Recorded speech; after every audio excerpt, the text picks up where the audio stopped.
वैशाख शुक्ल पक्ष की तृतीया तिथि को अक्षय तृतीया कहा जाता है। इस दिन सूर्य और चंद्रमा दोनों ही अपनी उच्च राशि में स्थित होते हैं और शुभ परिणाम देते हैं। इन दोनों की सम्मिलित कृपा का फल अक्षय होता है। अक्षय तृतीया पर मूल्यवान वस्तुओं की खरीदारी और दान पुण्य करने के कार्य भी शुभ माने गए हैं। विशेषकर सोना खरीदना इस दिन सबसे ज़्यादा शुभ होता है। इससे धन की प्राप्ति और दान का पुण्य अक्षय बना रहता है। इस साल अक्षय तृतीया का त्यौहार शुक्रवार 10 मई को मनाया जाएगा। आइए जानते हैं कि आखिर अक्षय तृतीया की तिथि को इतना शुभ क्यों माना जाता है। साथ ही जानेंगे कि अक्षय तृतीया से जुड़ी उन 25 विशेष बातों के बारे में जिनके बारे में शायद ही आपने पहले कभी सुना हो।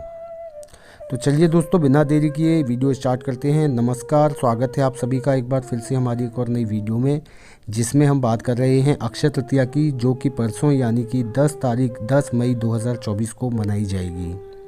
तो वीडियो में बने रहिएगा साथियों, अंत तक अवश्य देखिएगा। वीडियो अच्छी लगे तो अपने मित्रों के साथ शेयर कीजिएगा। ऐसी मान्यता है कि अक्षय तृतीया पर सोने चांदी की चीज़ें खरीदने से जातक का भाग्योदय होता है।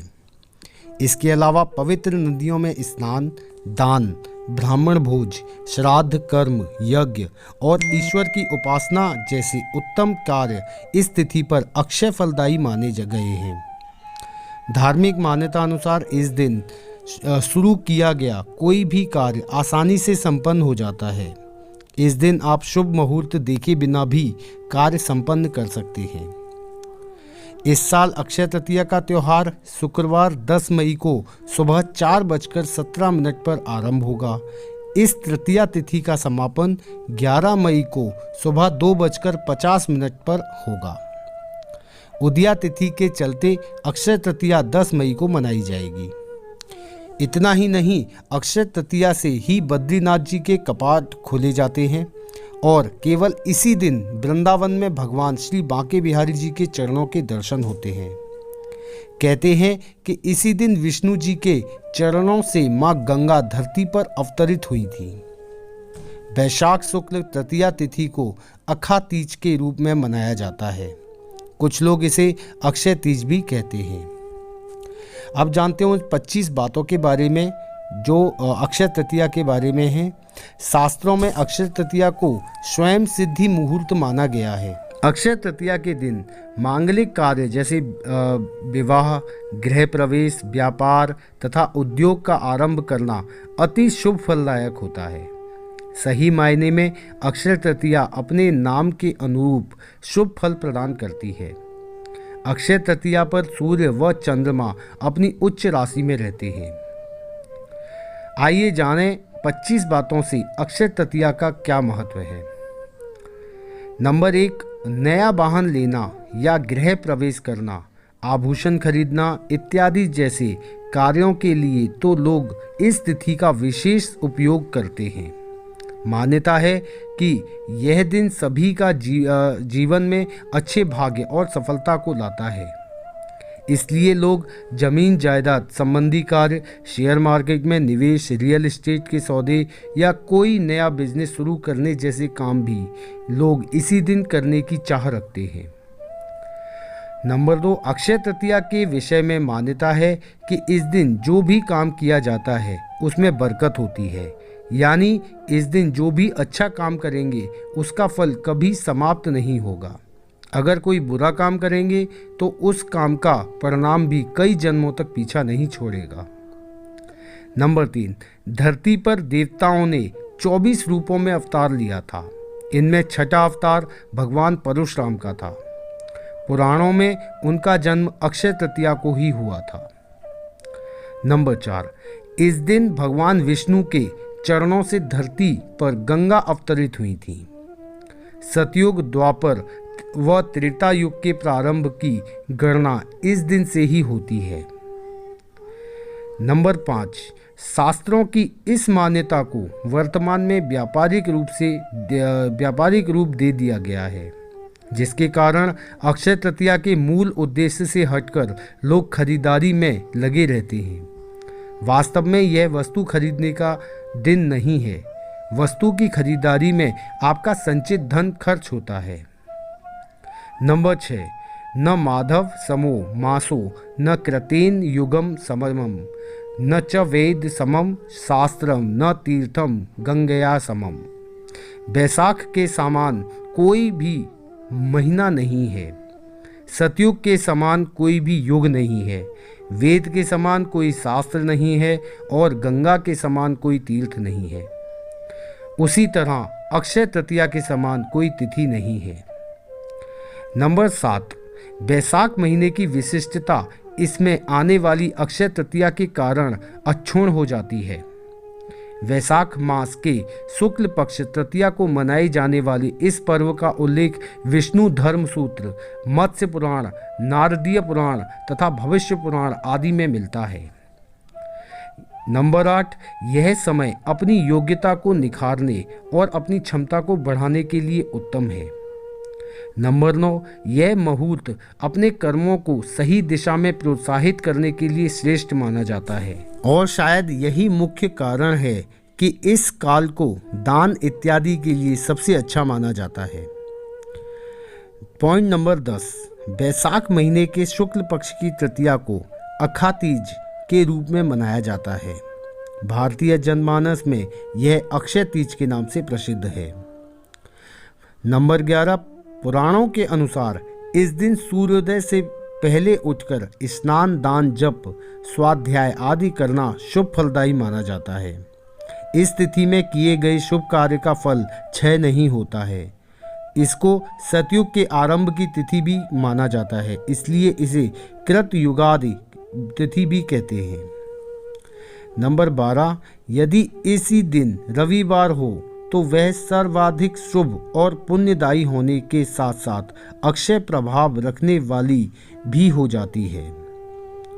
नंबर 13, मत्स्य पुराण के अनुसार अक्षय तृतीया के दिन अक्षत पुष्प दीप आदि द्वारा भगवान विष्णु की आराधना करने से विष्णु भगवान की विशेष कृपा प्राप्त होती है तथा संतान भी अक्षय बनी रहती है। नंबर 14, दीन दुखियों की सेवा करना, वस्त्र आदि का दान करना और शुभ कर्म की ओर अग्रसर रहते हुए मन, वचन व अपने कर्म से अपने मनुष्य धर्म का पालन करना ही अक्षय तृतीया पर्व की सार्थकता है। नंबर 15, कलयुग के नकारात्मक प्रभाव से बचने के लिए इस दिन भगवान विष्णु की उपासना करके दान अवश्य करना चाहिए। ऐसा करने से निश्चय ही अगले जन्म में समृद्धि, ऐश्वर्य व सुख की प्राप्ति होती है। नंबर 16, भविष्य पुराण के एक प्रसंग के अनुसार शकल नगर में रहने वाले एक वणिक नामक धर्मात्मा अक्षय तृतीया के दिन पूर्ण श्रद्धा भाव से स्नान, ध्यान व दान कर्म किया करते थे, जबकि उनकी पत्नी उनको मना कर किया करती थी। मृत्यु के बाद किए गए दान पुण्य के प्रभाव से वणिक द्वारका नगरी में सर्व सुख संपन्न राजा के रूप में अवतरित हुए। नंबर 17, इस दिन पवित्र नदियों में स्नान कर सामर्थ्य अनुसार जल, अनाज, गन्ना, दही, सत्तू, फल, सुराही एवं वो हाथ से बने हुए जो पंखे रहते हैं वह वस्त्रादि का दान करना विशेष फल प्रदान करने वाला माना गया है। नंबर 18, दान को वैज्ञानिक तर्कों में ऊर्जा के रूपांतरण से जोड़कर देखा जा सकता है। दुर्भाग्य को सौभाग्य में परिवर्तित करने के लिए यह दिवस सर्वश्रेष्ठ है। नंबर 19, यदि अक्षय तृतीया रोहिणी नक्षत्र को आए तो इस दिन की महत्ता हजारों गुना बढ़ जाती है। ऐसी मान्यता है, किसानों में यह लोक विश्वास है कि यदि इस तिथि को चंद्रमा के अस्त होते समय रोहिणी आगे होगी तो फसल के लिए अच्छा होगा और यदि पीछे होगी तो उपज अच्छी नहीं होगी। नंबर 20, इस दिन प्राप्त आशीर्वाद बेहद तीव्र फलदायी माने जाते हैं। भविष्य पुराण के अनुसार इस तिथि की गणना युगादि तिथियों में होती है। सतयुग, त्रेता और कलयुग की आरंभ इसी तिथि को हुआ और इसी तिथि को द्वापर युग समाप्त हुआ था। नंबर 21, रेणुका के पुत्र परशुराम और ब्रह्मा जी के पुत्र अक्षय कुमार का प्राकट्य इसी दिन हुआ था। इस दिन श्वेत पुष्पों से पूजन कल्याणकारी माना जाता है। नंबर 22, धन और भौतिक वस्तुओं की प्राप्ति तथा भौतिक उन्नति के लिए इस दिन का विशेष महत्व है।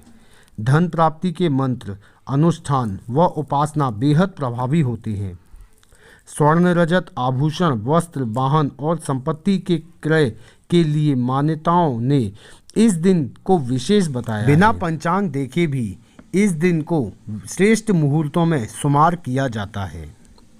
नंबर 23, दान करने से जाने अनजाने हुए पापों का बोझ हल्का होता है और पुण्य की पूंजी बढ़ती है। अक्षय तृतीया के विषय में कहा गया है कि इस दिन किया गया दान खर्च नहीं होता, यानी आप जितना दान करते हैं उससे कई गुना आपके अलौकिक कोष में जमा हो जाता है। 24, मृत्यु के बाद जब अन्य लोक में जाना पड़ता है तब उस धन से दिया गया दान विभिन्न रूपों में प्राप्त होता है। पुनर्जन्म लेकर जब धरती पर आते हैं तब भी उस कोष में जमा धन के कारण धरती पर भौतिक सुख और वैभव प्राप्त होता है। इस दिन स्वर्ण, भूमि, पंखा, जल, सत्तू, जौ, छाता, वस्त्र कुछ भी दान कर सकते हैं। जौ दान करने से स्वर्ण दान का फल प्राप्त होता है। नंबर 25 और आखिरी, इस दिन इस तिथि को चारों धामों में उल्लेखनीय एक धाम भगवान श्री बद्री नारायण के पट खुलने का दिन भी माना जाता है। अक्षय तृतीया को ही वृंदावन धाम में श्री बांके बिहारी जी के चरणों के दर्शन साल में सिर्फ इसी दिन होते हैं। तो साथियों, ये थी छोटी सी जानकारी अक्षय तृतीया के बारे में। अगर वीडियो अच्छी लगी हो तो शेयर अवश्य करें। इसके साथ ही दोस्तों, अगर आप पहली बार हमारी वीडियो देख रहे हैं तो कृपया करके हमारे चैनल ब्रज आस्था को सब्सक्राइब कर लें। इस वीडियो में फ़िलहाल इतना ही मित्रों, फिर मिलेंगे अगली वीडियो में। तब तक के लिए जय श्री कृष्णा, जय श्री राधे, नमस्कार।